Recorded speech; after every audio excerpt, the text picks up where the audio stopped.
Giridharan P. He is the application manager, and Sri Madan Mohan. He is the R&D manager. I welcome both of them to this webinar, and I welcome all my fellow engineers and all our listeners in YouTube and as well as in the Cisco WebEx platform to this webinar. I also invite our president NT Job sir and Sabu sir, who organized this program for us. So I request once again everyone to mute your system and kindly stop streaming your video as well. So can I have Madan Mohan sir? Can you listen? Yeah. Good morning. Good morning, sir. Hello, sir. Yeah, please, Vivek. Sir, please. My name is Sure. Vivek Ramchandra. I'm the part of the group which is having EV charging systems. We are doing it in various parts of the world, and now we are promoting this concept in India as the EV charging has developed a lot in this country. I would like to ask my colleague Manjunath to say a few words, and then I think we should quickly get into the main topic of today's program as such. And I thank the member secretary and the president to be there presiding today, and we are honored to present you the presentation as such. Thank you. Manju, can you say a few words?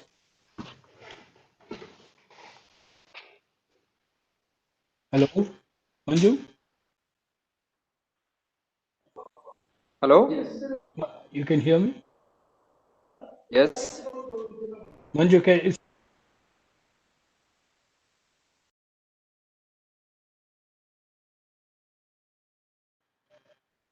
Okay, I think looks like Manju has dropped off. He has had a bad connection. Is it Manjunath? Yeah, Manjunath. Yes, sir. Okay. I think it is fine now. Yeah, sir. So good evening to all and all the KCB colleagues. I was also looking few of my old friends who in KCB. ನಾನು over 4 years അവിടെ കൊച്ചിയിൽ I executed few KCB projects also in other company BSCS. And also I have also executed few projects from ABB part also. And we thanks for organizing this KSEB. And I am well aware. Many of the KSEB people I thought I know Bijimo and everybody I am not able to see. And it's a good opportunity where I work with KSEB. Very nice organization. I had really good support from KCB, and also we want to look ahead with all my colleagues. I think our Giridharan will be presenting the TOSA. TOSA is a word, but this is the future technology which we are doing, which we want to go towards the greener part of the energy, like especially in the transportation system. We had a few webinars also in including KSRTC and even the other. We were also gave a presentation to the water metro, which is still under preparations, and we also had a few webinars for this Cochin shipyard also to have this water project which is coming. So we thanks for with the leadership of Vivek Ramchandra and actually Madan and our Giridharan will be presenting the TOSA, sir.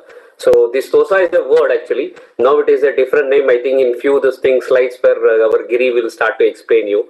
And thanks for the opportunity in organizing. And yeah, Giri. Thank you, Manju sir. Myself, Giridharan, let me share my presentation. Just one of you can confirm that whether you would be able to see my screen. Sir.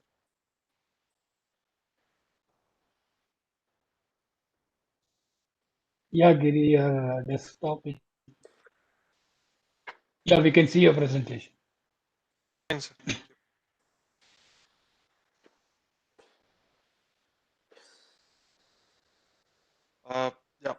So thank you again for giving us an opportunity to present about our solution and technology to the Kerala State Electricity Board, which is one of the premium the electricity board across in India. So myself, Giridharan, so I'm an application manager within HITACHI ABB Grids and Power Quality Solution Systems.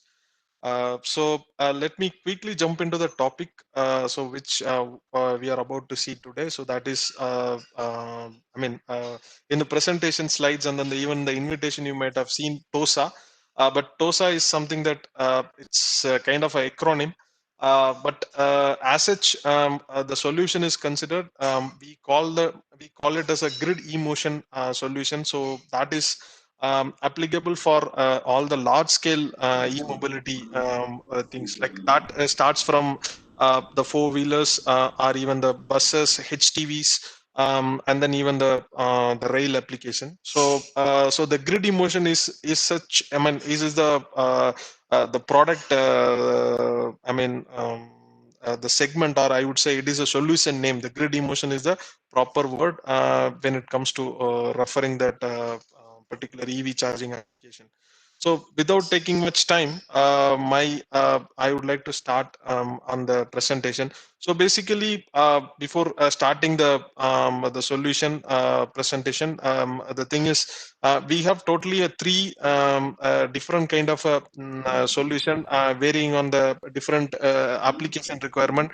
The solution would be applied. So that we call it as grid emotion fleet. So the grid emotion fleet is something that is an EV charging solution for an depot charging kind of a solution, where you would put the entire the charging infrastructure at a bus vantage point or the bus depots, where you have a number of vehicles getting charged over the period of night time or even for a longer time. So those places we put this grid emotion fleet, and that is applicable for or maybe it can be extended even for another applications, that even the vehicle aggregators like Ola or Uber, or even the airport the buses, like which the feeder buses, which is connecting your terminal to the planes actually. So this is something that could be scalable there. And the other one is the grid emotion flash. So that is something that as a topic of which is a topic that we took it for a discussion, that is called a TOSA. So TOSA is an acronym, which is basically the TOSA is the standing for it is a company in Switzerland, where this acronym stands for the grid operator plus the vehicle operator, and then the state transport company plus ABB. So that is an acronym of TOSA. And now, as such, the solution is concerned within the company. It is called grid emotion flash. So that is the one which takes the quick charging, or maybe we call it as the pulse charging. So basically, the vehicle would get charged within a few seconds at the while the passengers are getting embarked or disembarked from the bus stops. And the other one is the grid emotion rail. So basically, the same solution what we are discussing for uh, the buses could be extended for a rail application. So basically, if the rail companies decided to go, or maybe like if they wanted to get away with an catenary free operations, so in those places we can operate the battery operated trains or trams. So in those places we use this grid emotion rail application, so where we provide a charging infrastructure actually. So that is what the overall solution portfolio is, as such it is concerned. So now, before moving to the charging point, let us the charging application. Let us go back a little bit on the basics of the battery side. So as far as the EV charging or the infrastructure, mainly the parameters, key parameters of the EV charging infrastructures are mostly addressing the batteries, what we put into what it goes into the the vehicle side. So basically, so the parameters like of the batteries, which plays a crucial role on deciding what kind of infrastructure which you really wanted to put up, and how do you plan the vehicle trips, and then the route length, everything depends on the batteries what you put in. So basically, the right sizing of the battery is very crucial for realizing your e-mobility ambitions. So that's what I call it. So basically, there are 3 different parameters, or many, or I would say the list of parameters what I have listed here is going to play a crucial factor. That includes your capacity. So like basically, what is the amount of the power the battery can deliver, and then the power capability, the C rating, which is one of the key criteria of your battery, or we call it as a C rating, which is deciding the what is the maximum amount of current that the battery can deliver. So basically, these are all very much interrelated. So based on this technical parameters, and then the trade-off, you will size your the EV infrastructure part. So that all associated again with respect to this. Where you have to do a trade-off with these technical parameters, whereas you will get different benefits out of it. That includes your safety, and then which is very much paramount importance when it comes to the e-vehicles, and then also quick recharge time when you are exposing your buses to an the charging point.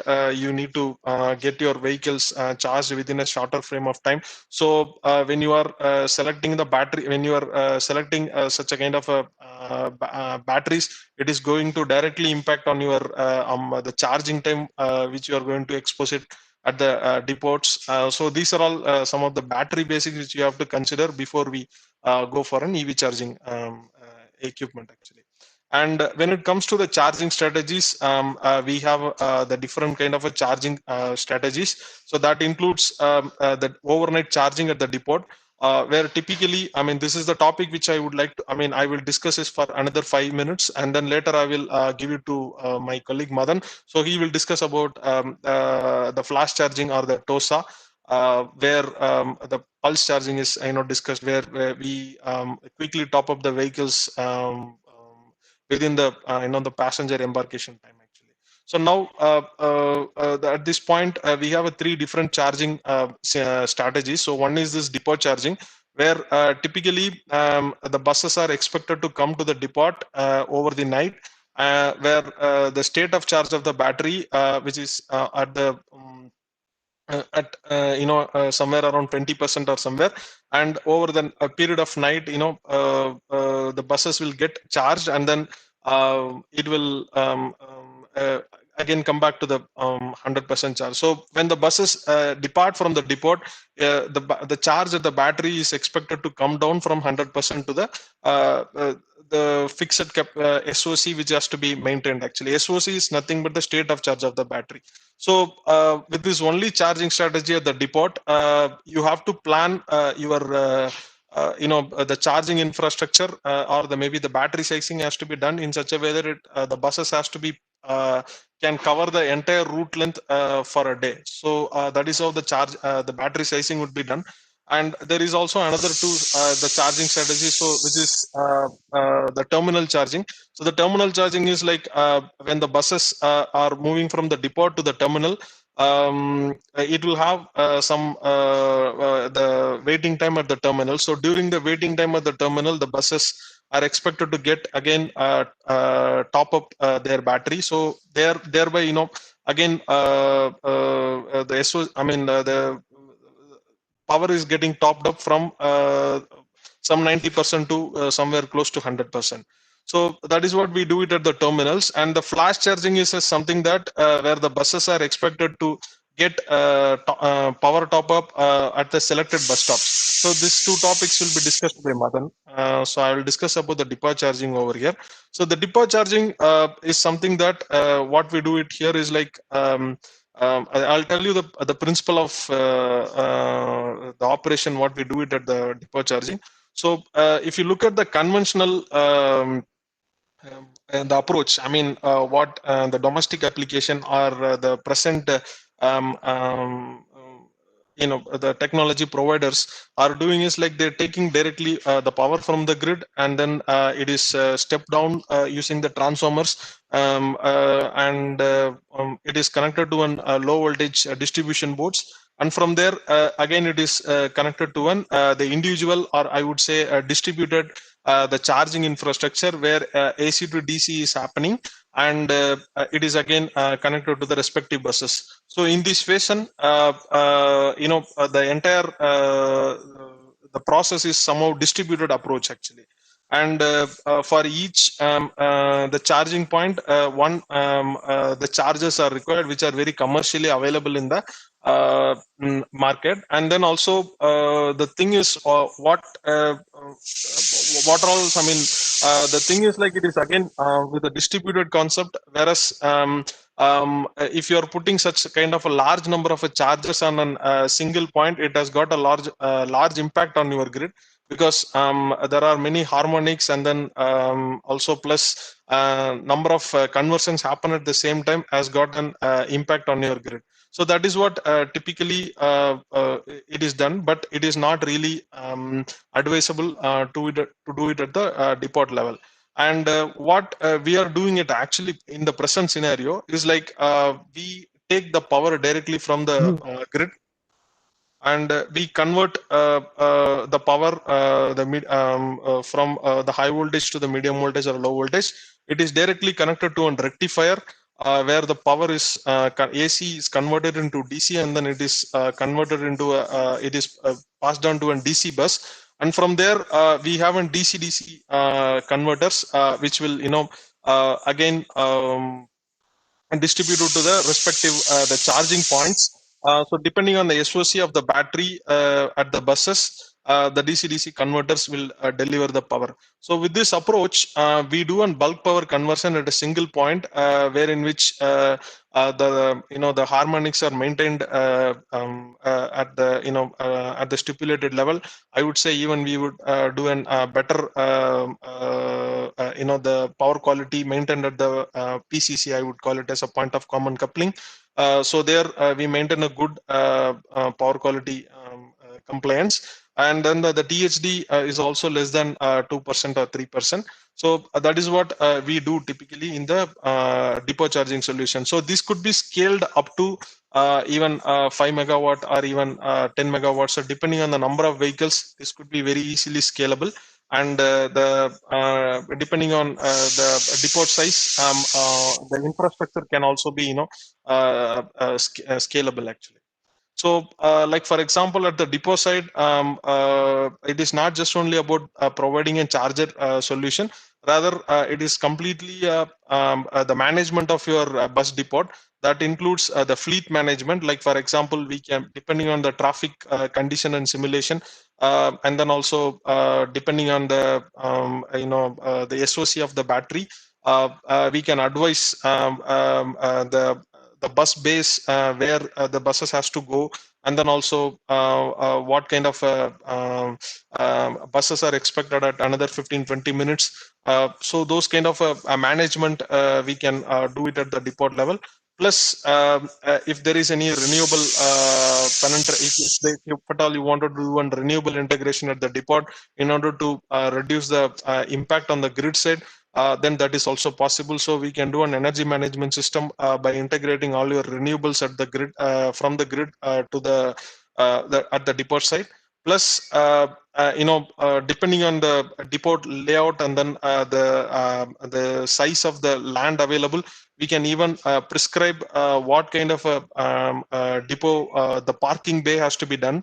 If it is like an existing depot, then we can also recommend an optimization in the footprint. So that includes even the inclined parking or even the back-to-back parking, so that the charging guns can be placed accordingly.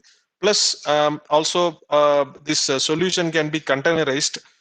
So in such a way that there are no additional infrastructure expected at the existing depot, so it can be very easily integrated into the existing aesthetics of your depot, like without doing any site construction actually. So we integrate all the depot charging infrastructure within a 40 feet container or a 20 feet container, depending on the requirement.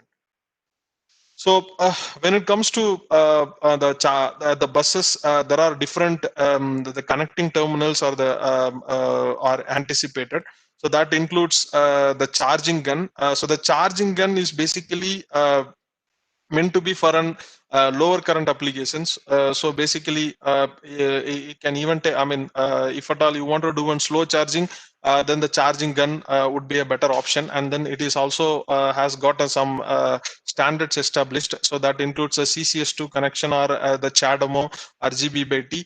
Whatever the connections is anticipated, that can be done on the depot side. Plus, if at all higher power is also required at the depot, then we can do an pantograph application. So in the next slide, I'll just tell you about what is it that what are the different connectors, and then what are the limitations. I'll just tell you. So basically, there is the charging pedestal where it can have a single charging gun, which can deliver up to 125 ampere of a current to the buses, and then the power can be as much as up to 100 kilowatt or even 120 kilowatts. So depending on the current limitation, the charging plug will be made available, and then the diameter of the cable would also vary. And so that is for a single plug. So for example, if at all you wanted to do the sequential charging or a parallel charging, like for example, you wanted to charge 2 buses simultaneously, then we can go for an dual gun arrangement. So in that time, you connect 2 buses at the same time, but the bus one bus will be get one at the particular instance, only one bus will get charged. At the completion of the charge of one bus, then other bus would get charged. So that we call it as a parallel charging. And there is also a sequential charging, so where in which 2 buses can get charged at the same point of time. So that can also be digitally managed. So that is what I mentioned in the previous slide, that we can digitally manage which bus has to be charged at particular point, and what is the priority over other. So that could be managed using this double plug arrangement. And then also we have the opportunity charging or the terminal charging, where the higher power is expected to deliver from the charger point. So that includes any power from 150 kilowatts, and above that includes even up to 600 kilowatts. So in this particular opportunity charging, the main advantages of or maybe the idea of going for this application, the pantograph application, basically the opportunity charging can be done only using this pantograph, because the pantograph has got a higher cross section, so that it can deliver more current, whereas in the cable there is a limitation on the current, so that is up to 250 ampere. Or otherwise, you have to go for other complications are there, that includes even the liquid cooling and other things. So that in order to avoid all the complications, better to go for a DC pantograph arrangement. In the pantograph arrangement, we can deliver as much as 1000 ampere. And there is also 2 different type of a pantograph applicable here. So that includes the panto up and panto down. So in the pantograph up is typically what you have come across, like in the rail applications you might have seen, there is a pantograph arrangement, or maybe I would say some kind of robotic arm which is going up from the vehicle to this the charging hood, where the mating would be done and then power will be delivered. And in the case of a panto down, the pantograph will be mounted on the charging hood, whereas the buses or maybe the electric vehicle will have only the the mating point, where just only the electrical connection would be established actually. So that is the difference between panto up and panto down. And other than that, in the panto up, actually the process is somehow semi-automatic. In the panto down, actually it is completely an automatic process, where in which the driver does not have to do anything. So as soon as the buses goes to the the parking bay or somewhere, it will automatically detect the location, and then the connection would be established. The charging process is completely automated. But in the TOSA, we have some hybrid concept where in which we combined both panto up and panto down, which my colleague Madan will explain. And then there is also the cable reel or maybe the cable management system, if just in case if the buses is going into the depot for a service, where in which you would like to extend the power connection from the charging point to the service location, then we have a cable management system where we can do a cable reel arrangement, which could be extended to as much as 100 meters or 150 meters, depending on your requirement. We can do even a stringer arrangement as well. So that's it from my end on the depot side. I will hand it over to Madan for a flash charging solution. Thank you. Thank you, Guri. Good evening, all. I'm sharing my screen.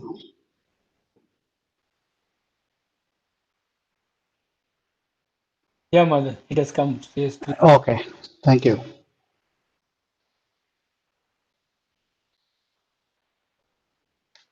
Okay.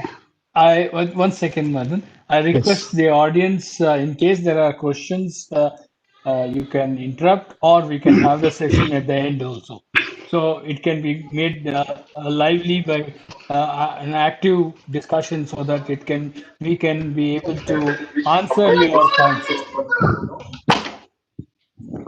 Sure. Of course, sir. Of course. Okay. We'll have the session then. Sure, sir. Good evening, all. Once again, and this is Madan Mohan joining from Chennai. So I will be covering the TOSA charging technology, which is the main focus for today's discussion. And formally, it was known as the TOSA concept, but as Giri mentioned, the new name is like a grid emotion flash. So let's get into the flash charging technology for the sustainable mobility. Giri was covering the depot feeding station, depot charger solution, which is more of a bulk charging system where the number of buses is more at a time, and it is more accumulated in one place, and also kind of a slow charger, right? In addition to that depot charger, we also have another technology called the flash charging solution. So before getting into this technology, to understand the technology, I thought I can give some basic understanding so that I think this it will be more understandable. And before that, I would like to also play a video. So please let me know if you can able to see the video.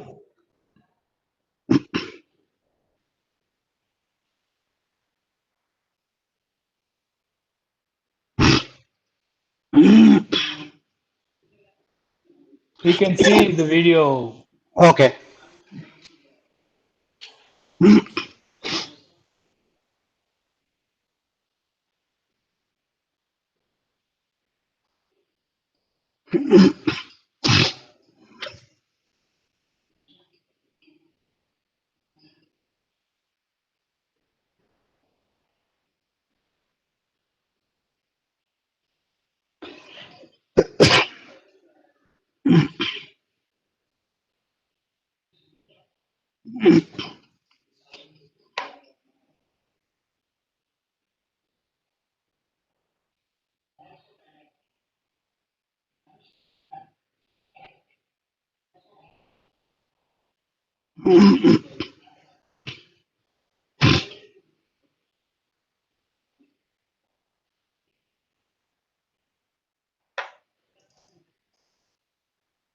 Thank you. So what you have witnessed in the video is a bus is coming to a bus stop, and while approaching the stop, a robotic arm is coming out of the bus, and it is connecting to a charging rail placed at the bus stop. And for 20 seconds, it has been connected, and it has been charged at the rate of 600 kilowatt. And once it's done, because we know that the bus will stop at the stop for 30 seconds. So after that, the bus will leave the stop with a top up of some charge. So this is what exactly this flash charging technology, because we all know we are using the diesel buses now, and which is very comfortable. The bus is starting from the depot in the morning with a full of fuel, and completely operating in the routes, and then when the fuel goes down, it come back and refill the fuel and go. So there is no big kind of challenges in the diesel operation. So when we are looking into the electric bus, which have to be replaced by diesel, yes, the charging time is the most challenging the part which always comes into our mind, whether the electric bus can exactly replace the diesel operation without worrying about the charging time and keep on running throughout the day without having any discontinuity of services. So these are all some of the things which come into our mind. So to have a better understanding how the electric bus charger can be designed, so I have put some of the key parameter here. Energy consumption, that is the mileage. So if you assume a bus will take a 1.5 kilowatt hour per kilometer, then a number of kilometer per trip. Let's assume that the bus is operating between the station A and B. with having many trips in a day. So one trip takes around 22 kilometer and it has to run for 10 trips. So you can say that the total kilometer per day a bus has to operate is 220 kilometer. Then what is the total energy requirement? Then we multiply 220 kilometer into 1.5 kilowatt hour. So the total energy required for the bus to operate continuously in a day is around 330 kilowatt hour.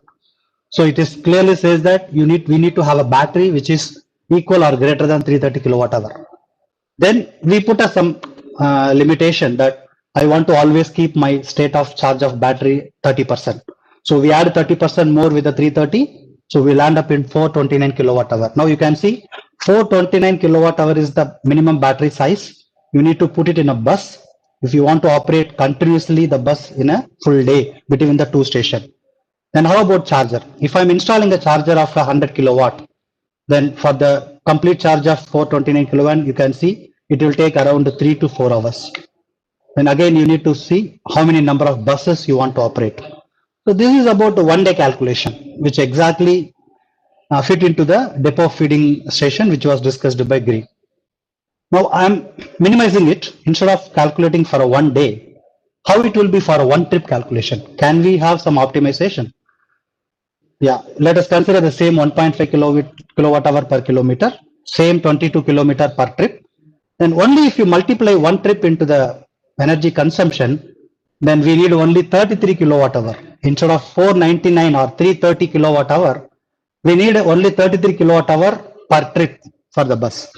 Then again, we add a SOC of, let's say now 50%, even if you are not 30%.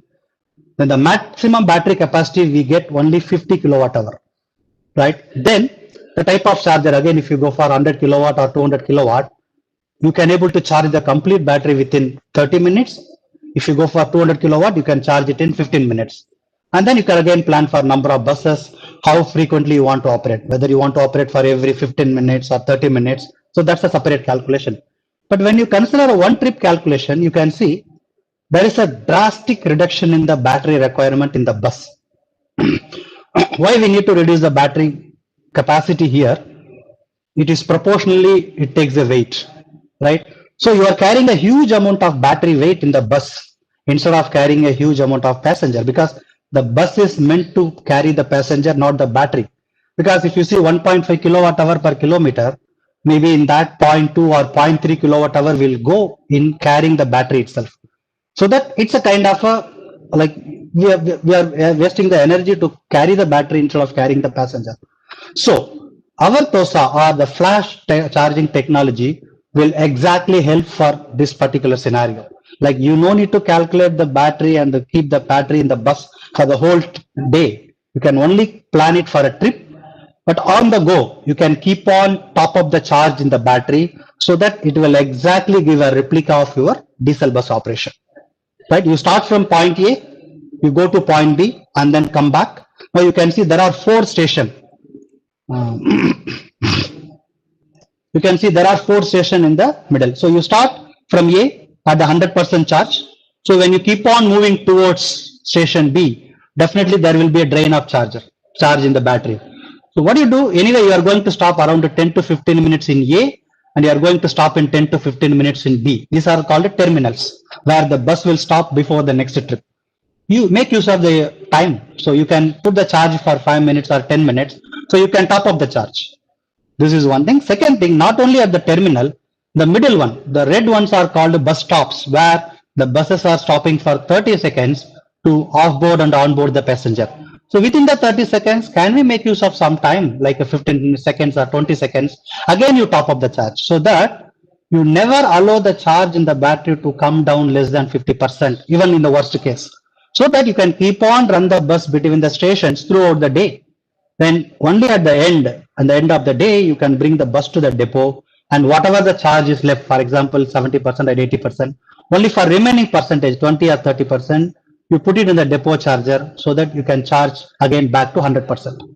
So this is what exactly the TOSA or the flash charging concept will help us to optimize the operation of the fleet as well as to reduce the cost. So yeah, these are all some of the basic things I wanted to give before we get into the technology or solution.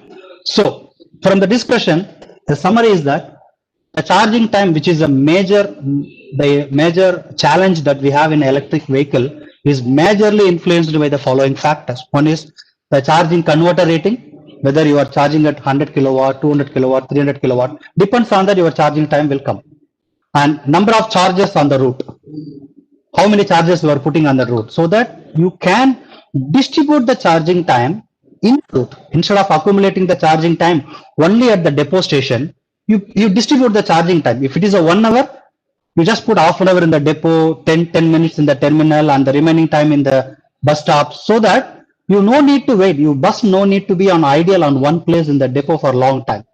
And also the battery size and the SOC requirement, whether you want to always maintain 50% or 30%, because the battery life is majorly influenced by how deeply you are discharging the battery and every time. So if you maintain always above 50% of SOC and you always charge and discharge between 50% to 100%, then the battery life will increase, and also the frequency of operation. So these are some of the major factors that is influencing the charging time of the bus.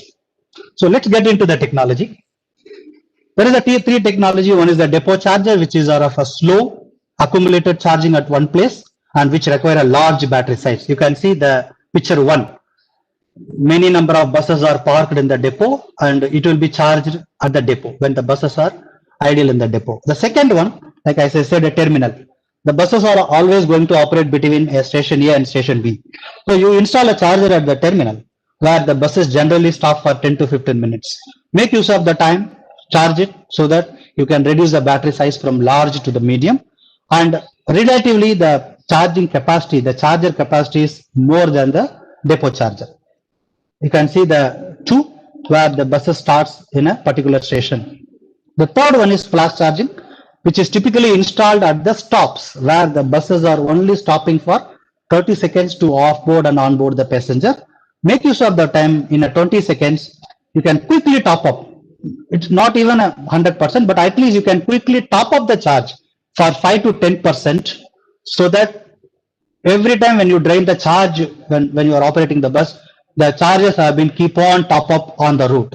So further you can reduce the battery size to medium to small, and you can see the charger capacity is more here. We have around 600 kilowatt charger now, and we are also targeting more than 600 kilowatt, like 700 or 800. 20 seconds charge for 3 kilowatt hour is a typical value. And now the complete solution, you can see here, when you have a depot charger, you need to have a more battery, more buses. The reason being that if you want to continue the operation in a day, then you need to have a double number of buses. One set of buses will be on the roads, other set of buses will be on the depot for charging. Then you will be swapping, right? Or otherwise, if you don't have a double number of buses, then you will have the availability of buses on the road only for 50% of time. But instead, when you go with the flash charging, more turnaround, that means the more passengers and less battery, and you may also have a less number of buses from the capital cost point of view. So ultimately, it's a combination of all the three. Like you can have a number of fast charger, number of terminal feeding charger, and number of depot charger. So a right mix of all the three will give you a very good and optimal solution for the complete fleet operation between the two stations. What this does actually, how we can understand how it is operating. Like if you see a overnight charging, depot charging, let's say you want to operate a 300 kilometer per day, then you see you go for a 450 kilowatt hour power, which is a weight of 4,500 kg, which is only charged at the depot. Now you are going for an additional terminal charger. You can see where we are putting an additional charger at the terminals, which reduces the battery capacity from 450 to 150, thereby the weight from 4,500 to 1,500.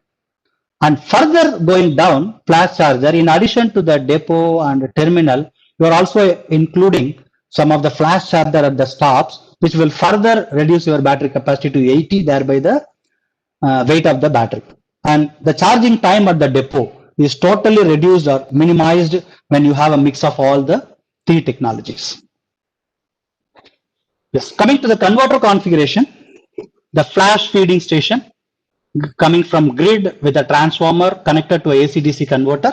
It could be a IGBT based or a thyristor based.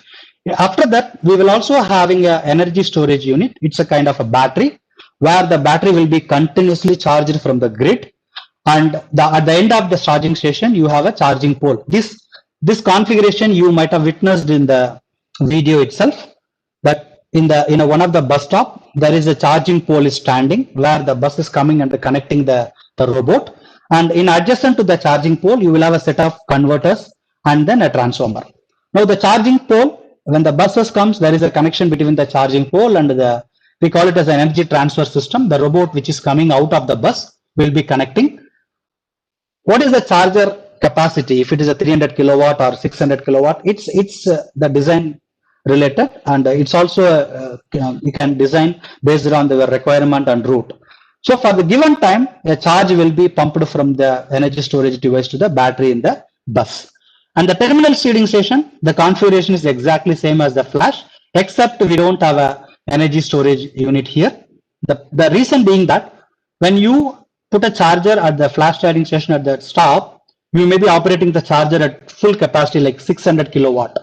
Now, when you are pulling the 600 kilowatt instantaneously from the grid, there may be a peak demand to the grid. So by putting an energy storage device here, you no need to give all the 600 kilowatt peak demand to the grid. You are not feeding to the grid directly because the battery is directly connected to the grid. It keep on charges. It's only when the buses comes, it's a transfer of energy from the energy storage to the battery in the bus. But when it comes to a terminal feeding station, we may not need to charge at the rate of 600 kilowatt. We can have a lesser than that. So we can avoid the energy storage device here. And then the last option is the depot feeding station, where you can see the converter is a diode based rectifier, which is more than enough than IGBT and thyristor. And you again have a charging pole, and or you also have a backup through a CCS through. Yeah, so these are the three converter configuration which is used in the complete solution. Yeah, this shows how the charging profile is. Like when you only charge with the overnight, you can see that your battery is completely drained to the 10%. You can see the size of the battery here. But when you use, okay, let's say in the second case, in addition to the depot, I'm using only the terminal. Then what happened at the end of one trip, then you are putting the charger at the terminal, I mean bus at the terminal, then you are re-bring the charge to the 100%, but you have to spend accordingly the required time actually. Then you are again operating. Now in the third case, we are putting the flash charger in between. So you can see the charge profile. We are draining. At this point, you are topping up the charge. Again, you are draining, then you are topping. So we are putting 3 charger. So at the end of the trip, you can clearly see the state of charge in the battery is only around 45% with addition of few flash charger. But in the only terminal feeding, you can see it goes up to 10%, right? And you can see the layover time is less from flash and more towards depot, and the energy and the bus number of buses also less when it comes to a flash charger. Yeah, this is one more picture, same picture with more benefits, simpler interface, reduced time to charge and reduced fleet downtime mainly, and reduced charger occupancy at the terminal. Even if you only go with a depot charger, instead of putting a 50 charger, you can reduce to only 10 charger, because you are distributing the charging time and the charger throughout the line instead of putting only at the one place. And a higher charger power density, you can, as I said, you can go more than 600 kilowatt, and easier integration in the wayside energy storage, and also easier implementation with the vehicle to grid. Just coming to the how the interface within the bus, because you have seen in the video that there is one energy transfer device is coming out and it is making a connection with the charging pole. Then how it has been taken care, like the DC via energy transfer devices going into a DC-DC converter. You can see at the bottom, it's going into we have a converter, a special purpose converter called a 2-in-1 converter, because we need a 2-purpose converter here. One is a DC-DC converter while charging the battery, and we need an AC to DC inverter while running the bus. So the same converter will act as a both, like when driving mode, the battery will be connected to the inverter and it will be driving the powertrain and then bus. And during the charging mode, the same converter will operate as a DC-DC and it will be charging the battery. So this is one of the advantage with the solution what we have from Hitachi ABB. Otherwise, you need to have a two converter, one separate DC-DC converter and one separate powertrain. Otherwise, you need to bring your DC-DC converter to the charger side, where in addition to the rectifier AC-DC, you need to also make a DC-DC on the charger side itself.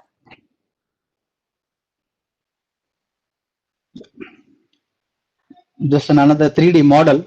So what's exactly happening during the charger? Like, as I said, the energy transfer system, a robotic arm is coming out of the bus and it is making a connection with the charging pole. Yeah. So this is the picture of the charging pole and the energy transfer system. So it makes a quick connection and disconnection in less than 1 second, because there is a RFID which will detect there is a placed on the bus. So just before 1 minute of reaching the bus, the ETS will be activated and it will be coming out and ready to make the connection. And only the driver has to park the bus in a proper way so that the connection between the rail and ETS is established. This is about the bus. Inside the bus, if you say, you can see this is a fully automatic energy transfer system. From there, the connection is going to the water cooled, you can say this is a water cooled traction converter, they say, but we use the 2-in-1 converter. From the DC-DC converter, the connection is given to the battery pack. And again, when driving mode, the battery pack through the traction converter, it will be driving the motor in the bus. And one point to note here, the battery used in this technology is LTO, lithium titanate oxide, a special purpose battery, which is having a 5 times more charging accepting capacity, charging 5C, the charging and discharging, mainly the charging capability compared to our normal batteries. And you can say the bus says that I do transport passenger, not batteries. A quick comparison between the three concept, the three more solutions. The comparison is made only when you consider a depot charging separately and terminal and flash. But as I said already, the best solution or the optimized solution will be a mix of all the three, right? In terms of cost optimization or also in terms of charging time optimization. You can see with the depot charger, you need more number of buses and medium, and then a less number of buses with the charge. And you can, passenger capacity is less with the depot because it's carrying more battery, but it is just reverse with the flash charging. And battery size is more, medium and less. And other charger requirement, like you need a more, depot charger here, but here you can have a moderate, medium number of terminal and a depot charger. And when you go with a flash, you can further reduce both terminal charger and a depot charger in terms of number. And the en-route flash charger is only with the flash charging. Availability, like how the bus is available on the road for providing a service. You can see the maximum from the flash charger. And peak electricity demand, yes, you can reduce because the depot charger is having a accumulated charging. If it is a 20 bus or 50 bus or 100 bus, you are putting all the buses at a time in one place for charging. So the peak electricity demand is more when you have accumulated charging with the depot, but it is less when you are distributing the charger throughout the line. And the initial investment, yes, bit more with the flash because the number of chargers are more, but when it comes to an operational cost, definitely it is less than the depot charger. So as I said, with a mix of all the three in a right combination for the given route, because there is no generalized solution, it has to be taken on case-to-case basis, on route basis. Like for example, I want to introduce this electric bus for this particular route in Kochi or Trivandrum, wherever. So we select the route, station A, station B. What is our requirement? What is how many buses we want to operate? And what is the time taken between the station A and B? So one bus, what is our total round trip? Then how many buses we need to operate if I want to have a frequency of 15 minutes or 30 minutes. So after having all the calculation and base information, then we can have an optimized solution. So as I said, it is not a generalized solution. It has to be calculated on case-to-case and route basis. Coming to the electricity point of view, which is maybe a good, interesting for you people, how the impact on the grid. Like one example is given here. Let's take an example of 250 kilometers per day, which is of 18 hours operation, and you are taking 100 articulated buses. So if you put a total, and if you are charging at 625 kilowatt hour per bus, then the total energy is 3.5 megawatt per bus. Then if you are putting at the overnight charging in 3 hours, then all buses together, you will see the peak demand on the grid will be 21 megawatt at a time. You can see starting from morning 1 o'clock to 3 o'clock, if you are putting 12 o'clock to 3 o'clock, if you are putting all the buses at 3 hours, then the maximum demand to the grid will be 21 megawatt.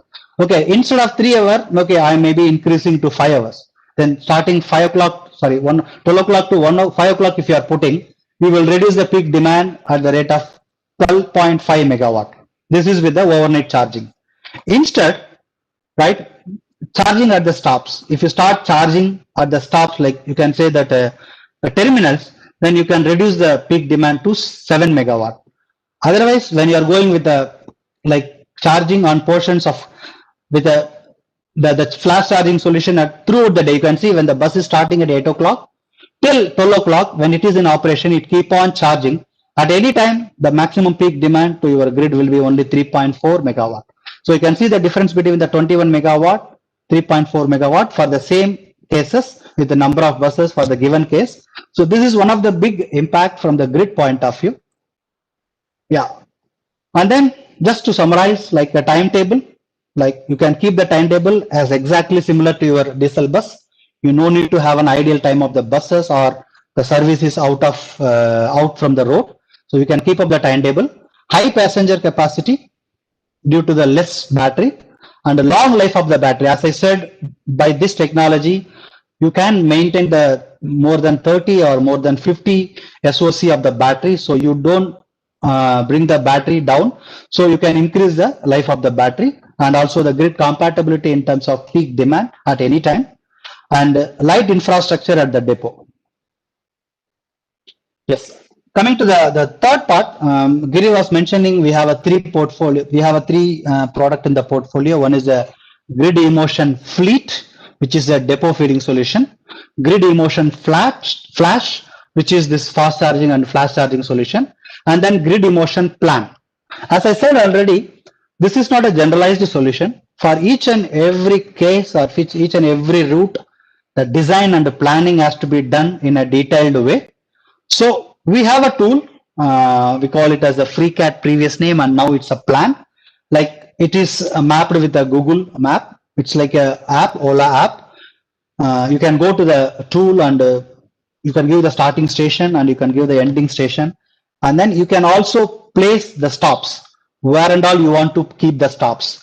And then you can add the charger. Like initially you can add the terminal charger on both the sides, and then see for the complete trip how much is the energy required and how the battery SOC. And then based on that you can keep on add the flash charger in the between station.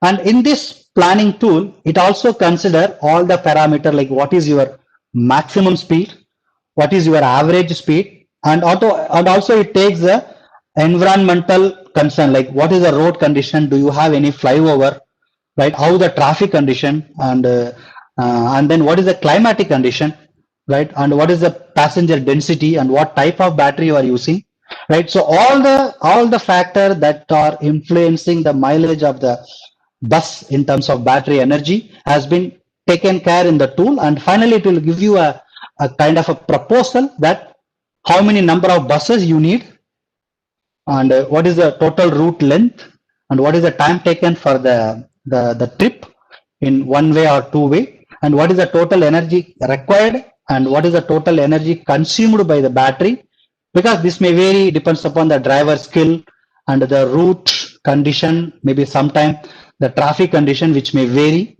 right. So yeah, it will give a proposal. So that could be as good to start with the further optimizing the in terms of cost and performance and planning wise.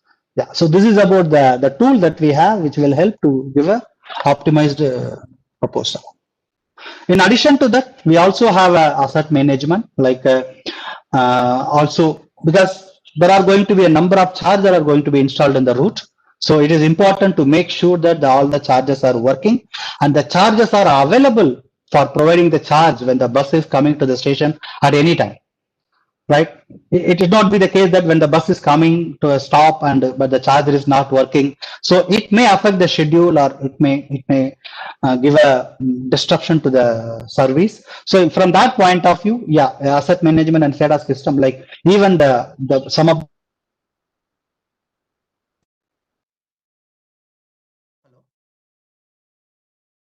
Then we lost you. Madan, you have to repeat the sentence what you have said in last Yes, seconds. yes. Sorry, my microphone was off, automatically got on. Okay, off. Yeah.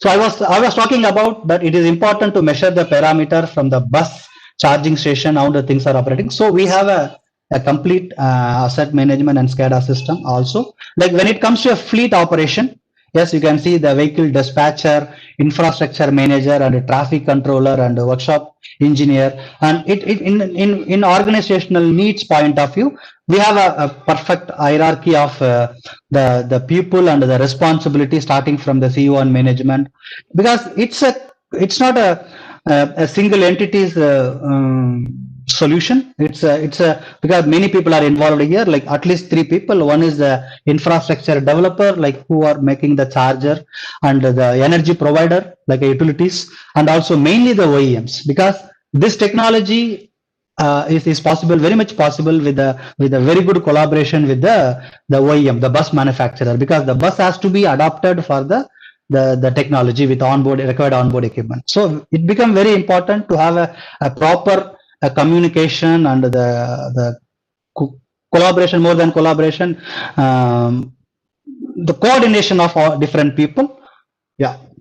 And with that, I'm coming to some of the already existing and the proven technology in the world. Our first project is in Geneva, Switzerland, which we call as a Line 23. So you can see it is an 18.75 meter bus, which is carrying around 133 passengers per bus.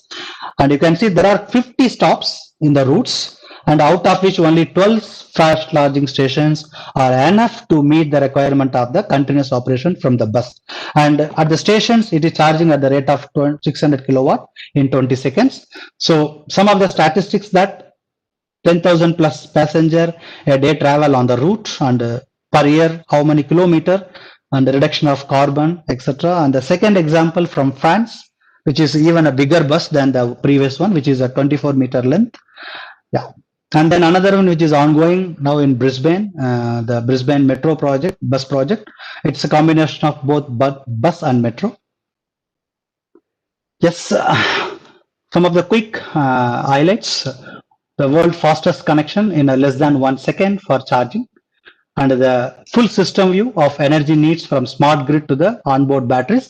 Like it's a complete solution starting from the grid connection to the battery, and a very simple interface between the bus and wayside charger, and also improves the reliability and saves the time. And the only system available for electrification of high capacity and high frequency lines. Yeah, a common system for all the lines and all the buses in the city. Yes, this is about the topic that we would like to introduce you, the flash charging technology from Hitachi ABB Power Grids. And maybe one additional information also I would like to add it here. So this project, I mean, this particular, we are bringing a pilot into India. We are halfway mark now. And this is the Hitachi ABB in collaboration with Ashok Leyland. We are working on the pilot project. Then the pilot will be running in the IIT Madras campus in the mid of next year. So you will see the flash charger buses are running in India as a pilot very soon in this next year. Yes, thank you. This was from my side. Yes. Thank you, Mohan. Thank you. And I request the audience to invite questions. Yes, it has been, the chat box has been quite busy. Sure, but, sure. Okay. So I invite the questions from the audience if it's possible. Do we have some time to answer the questions, or do you want to close exactly at 8:30, Mr. Suji? I think it will not be good if you are not taking any questions from the audience. Yeah. We will not be happy. So it will be a complete for us if we take some question and yeah, I agree with you. Yes.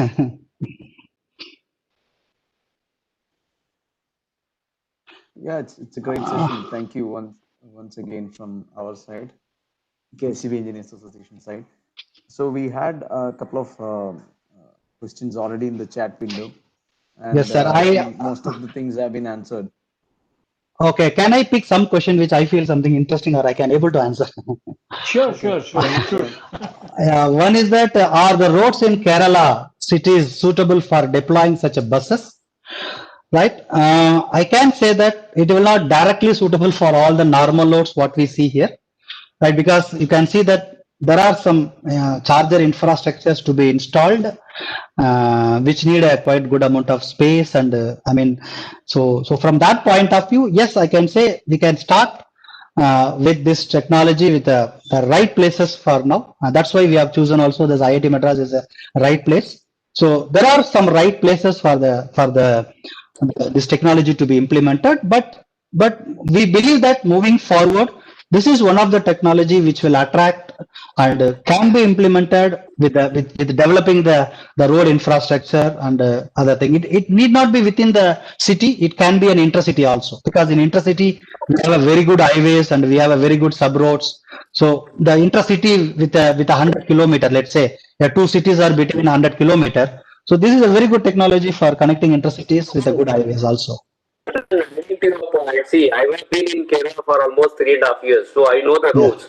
So the question I can answer. For example, if I take a route from Ernakulam even to Thrissur or even like Palakkad and all, say from Ernakulam to even to Thrissur, you have number of even 15-20 kilometers coming to Alva, then you have what is a Korati, then Chalakkudi, Angamali, so that every 15-20 kilometers, even the charge, whatever fast charging technology, even I have seen the very good bus stops are there.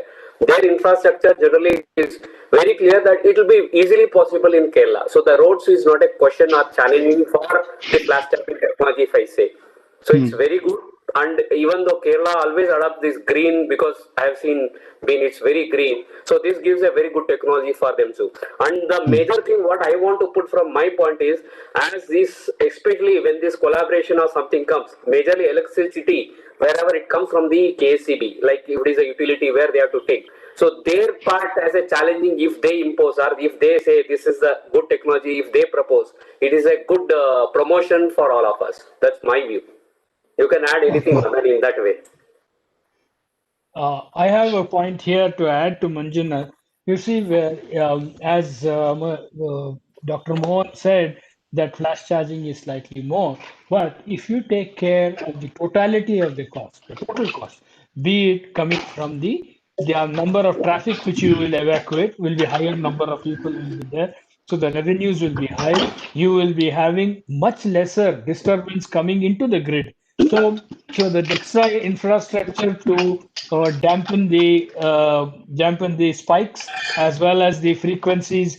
I mean the harmonic frequencies which will be coming into the disturbance of the grid. If you take this complete infrastructure, then I feel the flash charging system would meet both the cost aspect as well as the time and requirement and aspect as such. This is my view, and I think this is as a chance I would request the KSEB to have a look at the feasibility. If you have any issues or any problems, queries for technical, commercial, whatever it is, we invite your questions at any point of time. Your contact is Raghu Menon. It can be he can forward the questions to us, and we will see that we can take it into a much deeper subject, so that it will be only meant for KNCB and your problems as such, so we can sit across and discuss in detail as such.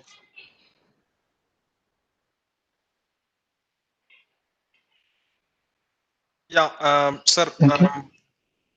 Yes, sir. So there is a question which I'm seeing it in the chat window, which I'd like to take it up. There is a good question. What about using a DC microgrid at the bus stops as well as at the depot using a renewable energy? Yes, sir. I mean, that is the great idea. In fact, we are also doing that. In fact, if you look at one of my slide, I have also mentioned about integrating the the non-conventional energies or distributed energies into an into the depot side is also one of the solution that we could take up, so that we can even avoid the peak demands, so that we can take an optimal power from where it is cheaper actually. Like for example, if the power from the withdrawing a power from the utility is costly, then it can be easily switched over to the renewable sources actually available at the depot. So that is also something that we can do. That we call it as an energy management system that we can deploy as well.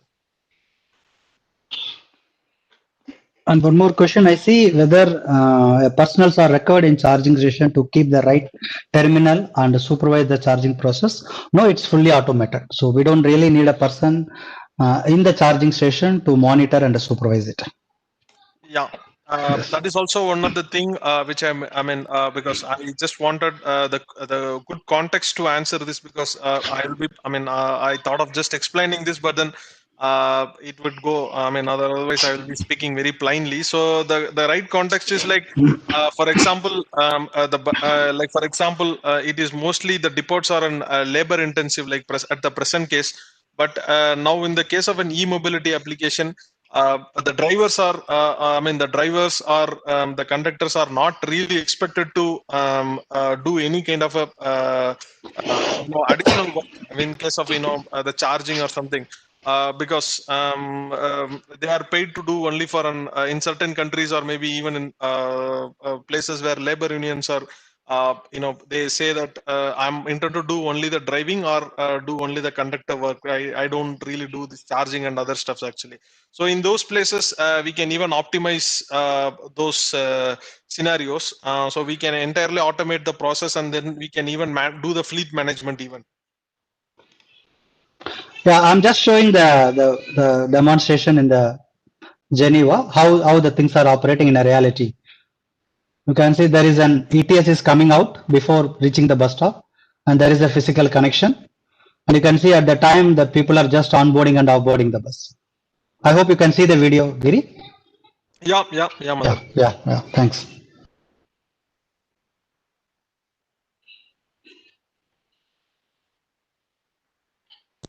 Around 30 to 40 seconds, the bus stops.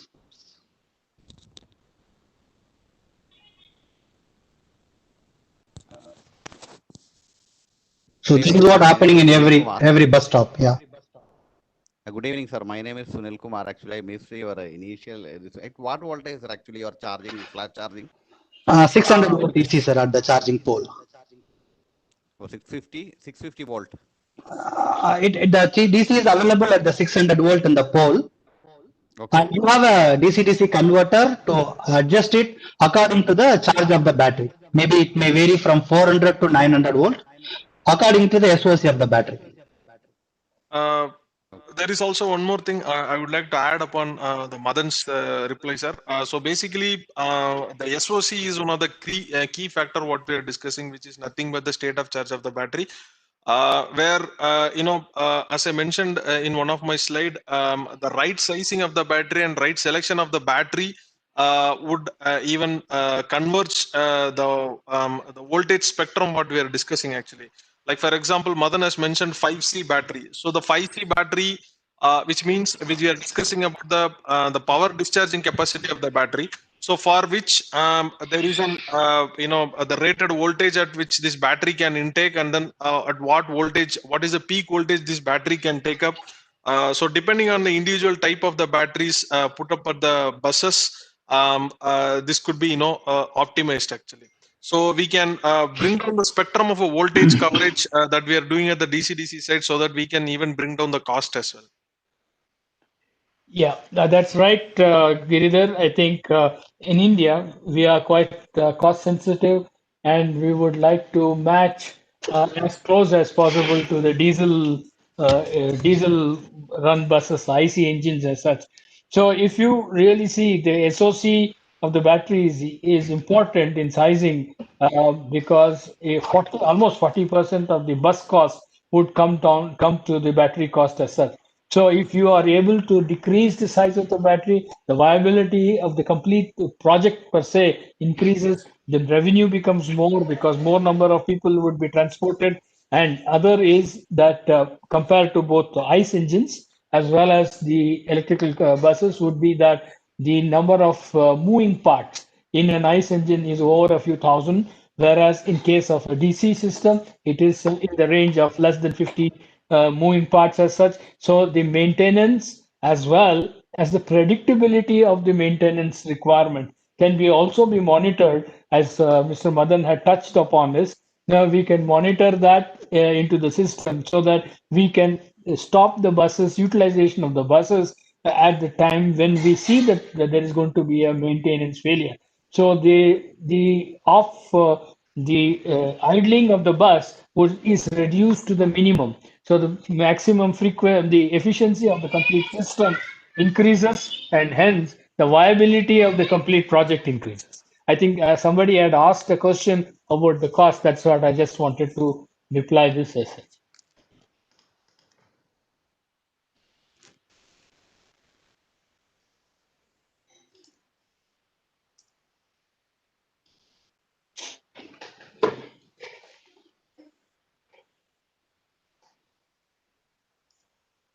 Okay, I think that. Yeah, please. There is a question from Mr. Nandakumar. Maybe Vivek or Manjunu can take that one from commercial.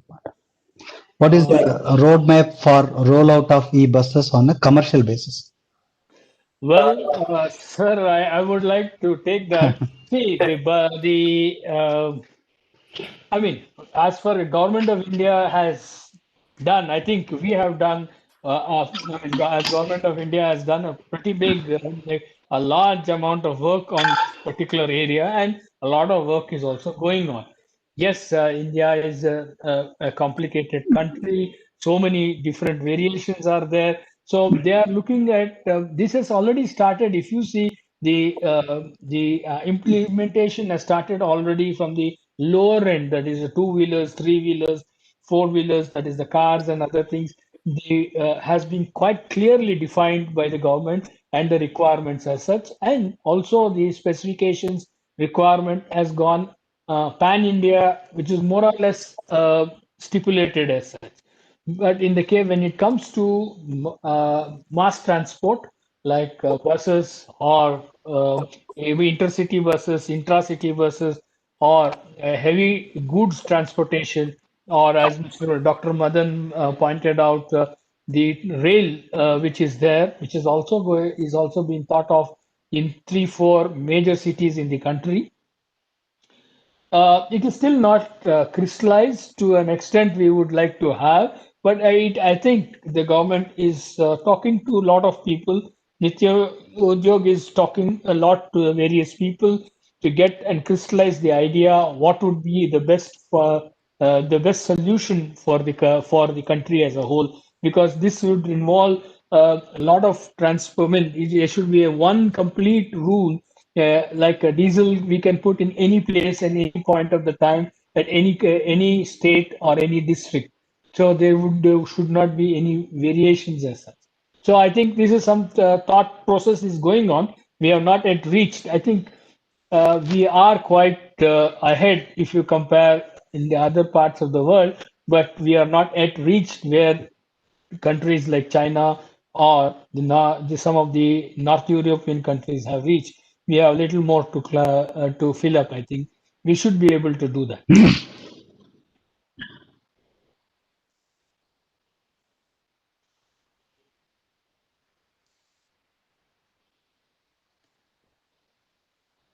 Any other questions?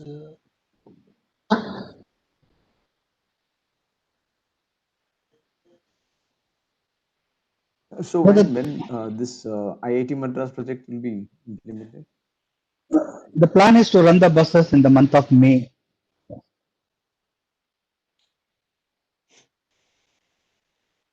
Sir, the MOUs, all the groundwork is done. They have also allotted the notified where are the infrastructure we can put and things like that. And the designs are all well ahead. So we should be seeing the buses running. Uh, if everything is okay by May, it should be in a position to see them running. Sir, I see there is one more question from Mr. Sunil Kumar VK. What is the charging current of the flash charge? Yeah. But it varies from minimum 500 amps because it depends upon the DC voltage as well as at what power we are charging. Like as I mentioned, it is a 600 kilowatt at the rate of 400 volt DC. Right? It varies because we also have a charger at 300 kilowatt or 500 kilowatt or more than 600 kilowatt. So it based on the DC voltage of 600 volts and the charging power. And just again to add, this current what we are discussing is something that each battery has got its own limitation, because the battery can there is some cutoff current actually. Also there is a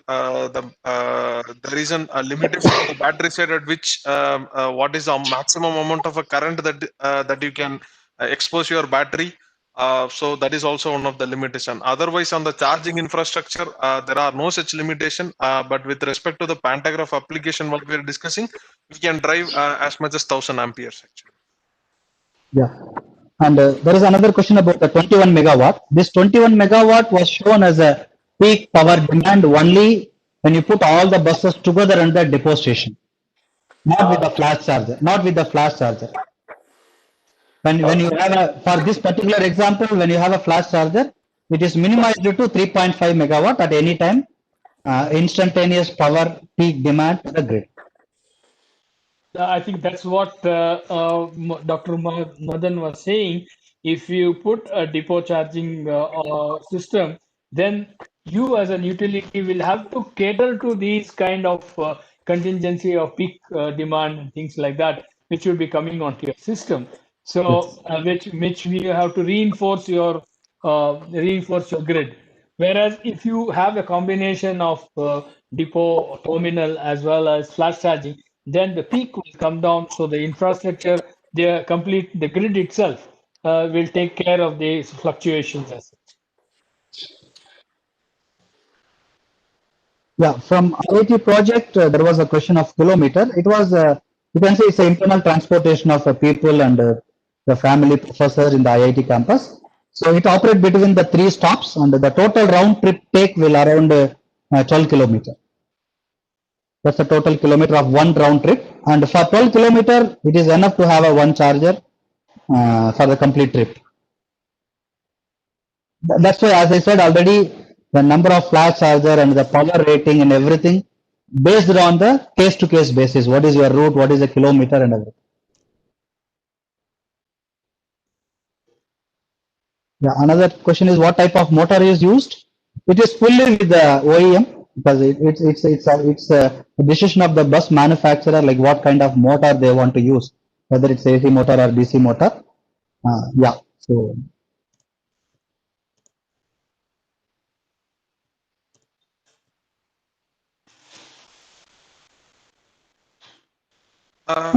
No, yeah, please.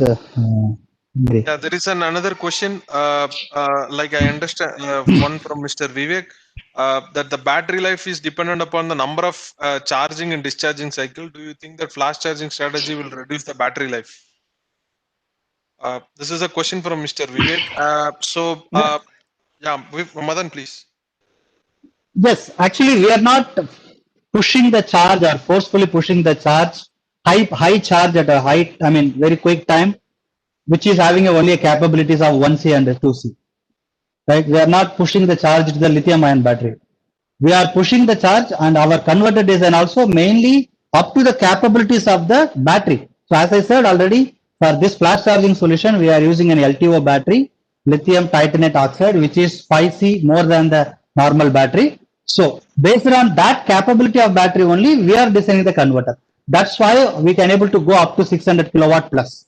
If the battery is not taking up to 600, so we will not push it. And even if you have a battery of 10C, then we will go for further higher power of 1000 kilowatt or more than that. So ultimately, I want to say that even our converter ratings are restricted with the capability of battery, how fast they can accept the charge or discharge. We are not forcefully. Yes, please. Yeah, typically the cycle life of a battery is not something that it is like from 0 to 100%. If let's assume that if the battery is like 100% fully charged, the cycle life of a battery depends, or maybe it is defined based on the various chemistry what is being used actually. In some type of a combination, if the battery is delivering the 80% of its charge, and then again if it is, if it is delivering 80%, or maybe like I would say, if it is discharged from 100% to 20%, then it is considered to be one cycle life actually. So it depends on the various battery chemistries. So some type of a batteries like lithium ion batteries can deliver like from 100% to 30%. Then like actually you are consuming only 70% of the battery capacity. But by that time, you are already up with one cycle actually.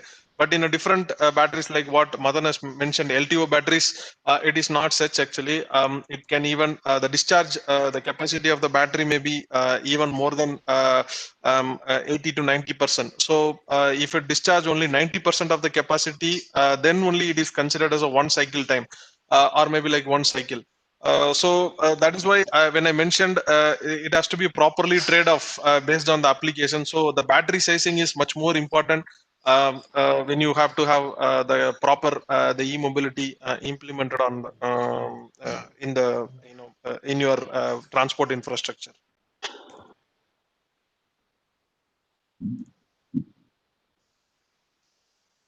Yep.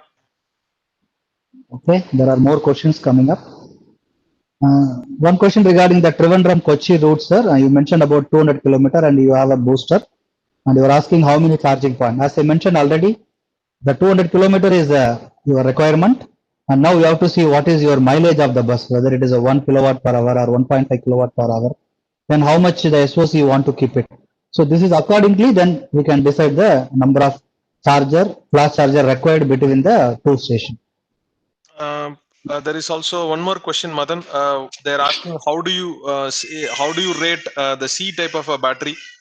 So basically, it is like the C rating is derived like the amount of current that battery can deliver.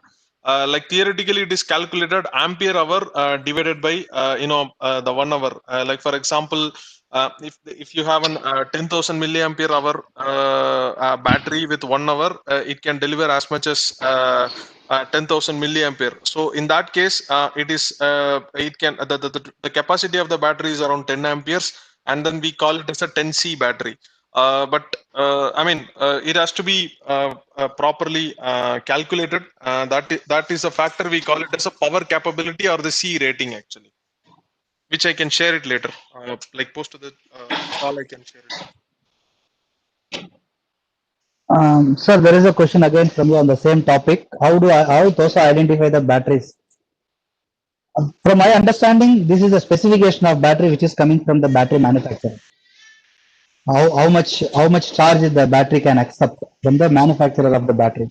So accordingly, we design our charger system from TOSA. Further, I think, sir, when we design the battery and give the specifications to the manufacturer, he designs the charging and discharging rates in such a way that it will have the optimum life as such. So that is clearly defined as what type of battery he will specify, whether it is 5C or 10C Yes. charging cycle as such. Yes, we completely design our system based on the battery capabilities and capacity. I've also given an example calculation in the chat window. You can see there is an example calculation which I put it in the chat window. You can see that as well. Yes, yes. My question was that, when we implement a complete system, we will be having different buses with different battery capacities. So how the TOSA charger will identify this battery is having higher capacity, higher rating, or how much current it can take? How that factor will be identified by the charger?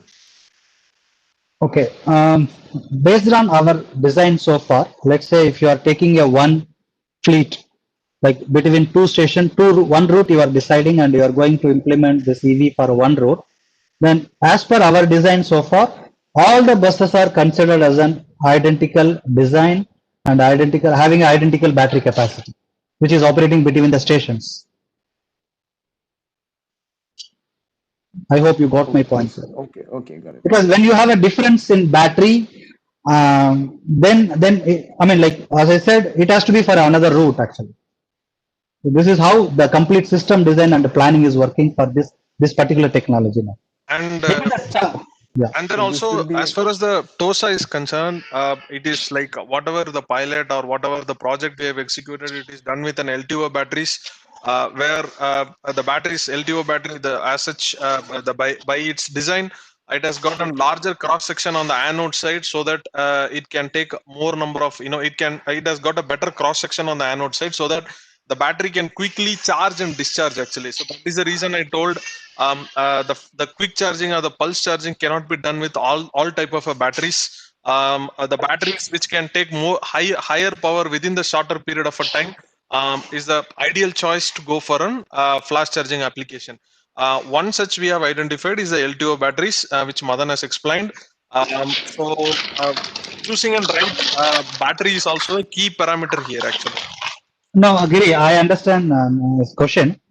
That one bus is having 100 kilowatt hour battery and another bus is having 50 kilowatt hour battery. If there is a difference in this capacity of the battery, how this is your charger is identifying the capacity of the battery. Am I right, sir? Your question. yes, correct. Yes, sir. But as I mentioned already, the complete design system is for a one route with a for example, if you decide 10 buses or 20 buses, all the 10 or 20 buses will have an identical capacity of battery for now. Okay, thank you. Yeah. But maybe this is a good question. I'll take this question and see how we can have an hybrid. Like one charger need to feed two different buses with a different battery. So, Yeah, doctor, I think one of the Yes, way we can look at is because of the battery management system which is there on the bus side, if the intelligence is made complete between the communication between the battery management system and the flash charging system, then from where we can sense the type of battery or the type of charging cycle, whether it is C5 or C8 or C10, whichever it is. If it is in a narrow gap, I mean, I do not say C1 to C10, it can go, then the infrastructure cost may go up. So if it is something like 7, 8, 9 or something similar to that are married together, then we would be in a position we can explore this question sure. and see Yeah, that carefully. Sir, sir Vivek sir, just one more thing also. See, there is an BMS system or the battery management system in the vehicle, which Vivek sir has already mentioned. That is already connected to your the battery. So the BMS will have what is the present state of charge of the battery and what is the the voltage that is required to top up the charge, and then what is the current required to drive that battery is already will be there in the BMS. So the charger infrastructure will get a feedback from the BMS, and then the power will be topped up. But in the case of a flash, there is no such communications because the charging infrastructure, I mean the DC-DC converter, which is already part of the bus, so that will by itself automatically take care of this this kind of concerns actually. So the battery would not be an issue at all here. I mean, the different type of a battery should not be an issue at all theoretically.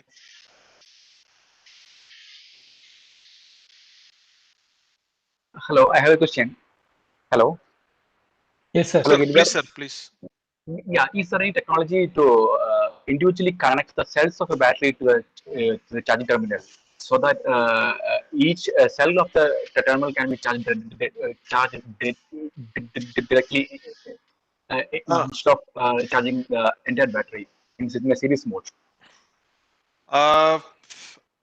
That is purely depending on how the batteries are arranged. Giri, can I, sir? Please, sir. What advantage do you get, sir, in this? Because when I say you, I'm sorry. The bus operator would be looking at the revenue collection as his major focus as such. So his job would be to carry people as quickly as he can, and the larger number of people to be done. Because the I understand your question. The spiking would come down tremendously, but if you can go down to the cell, it needs a longer time to charge, to identify and charge the batteries and at the cell level as such. Instead of that, you are creating a battery as a platform and doing it. And the battery management system in the bus will be helping this charging of the cells as such. Thank you, sir.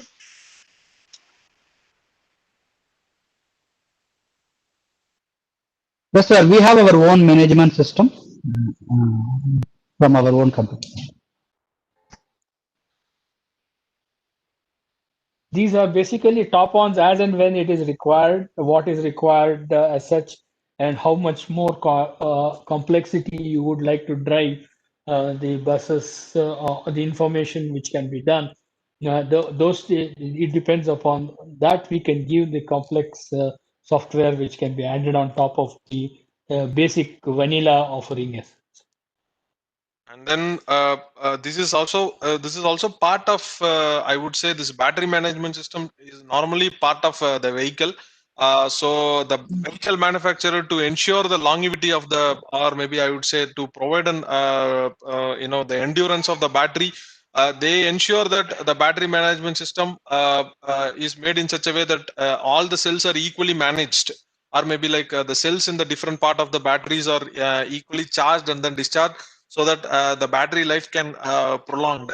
So this is part of the BMS function, and it is by default the OEM's responsibility, so that we can also complement them based on the needs, as Vivek sir has mentioned.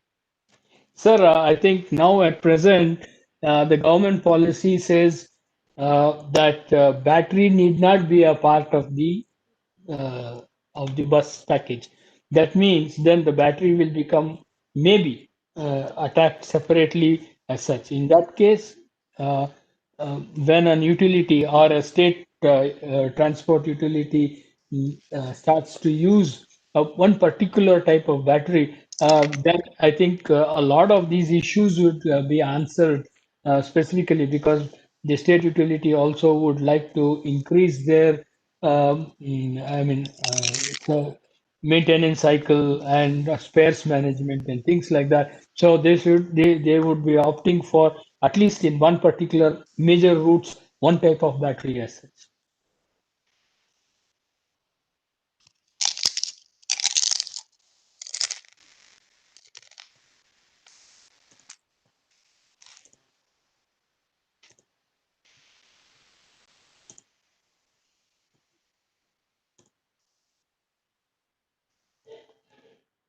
So I think there is no further questions.